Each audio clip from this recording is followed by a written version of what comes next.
Hello guys, nishimiye kuba mwese mugeze kuri no channel yanjye, channel Jingo Nyemazi official. Nkaba ngiye kubigisha uburyo twakongera zacu dukorera buri munsi cyangwa buri saha. Rero tugiye gukora icyo bita lockup. Lockup ni nka kuriya ushobora kubloka konte kuri banke kugira ngo bakungukire ukazayabona nyuma y'igihe runaka. Rero reka twinjire muri app turebe uburyo ushobora kubloka zawe hanyuma bakazajya bakungukira. Mbibutsa ko iyo ukoze kino kintu, ukoze lockup, babasha kugenda bakungukira n'igihe cyo kumayininga kizaba. Rero umuntu utazaba warakoze kumayininga ubwo nta yindi azongera kubona. Ariko umuntu uzajya akora lockup, uyu muntu azajya akomeza kungukirwa. Aha rero uhita winjira hano kuri tuno turongo dutatu, ukajya kuri mainnet. Muri mainnet application ikafunguka, kakwereka option, ugahita ujya hano kuri configure lockup rate. Ahangaha buri kugana kuri lockup. Ahangaha rero kapena yikoze nafunze 100%, 100 mbese mu myaka 3. Rero ahangaha no kuvuga ngo njewe zino mfite cyangwa zino batarimura zazibona hashize imyaka 3. Rero nkawe utarabikora, ahangaha ugenda uhindura uko ushaka. Ushobora no gushyira nkano kuri 90, ugashyira wenda kuri 90, ugashyira kuri 50, kuri 25, cyangwa ugahindura igihe ukagabanya imyaka.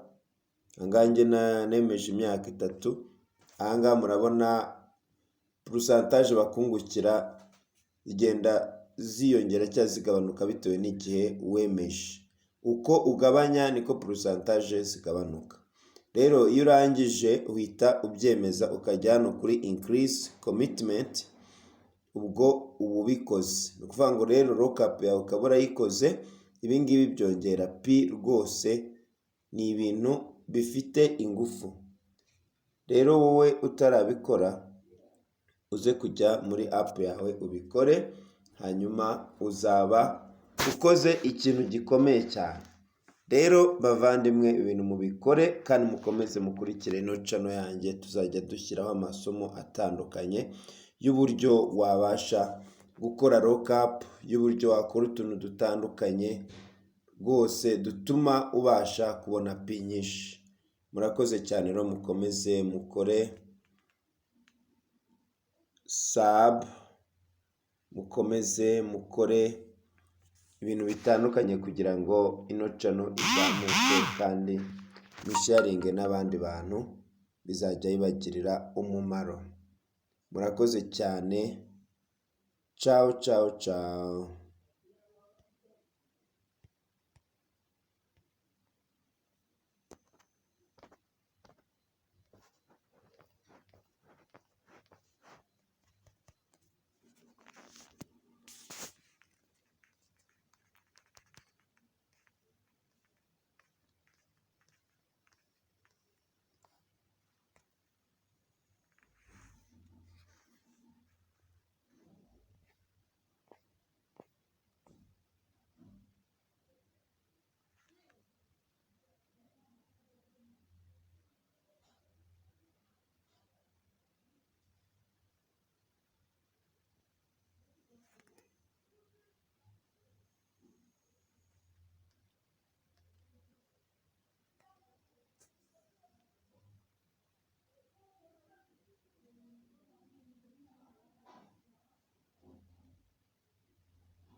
Thanks guys, thanks.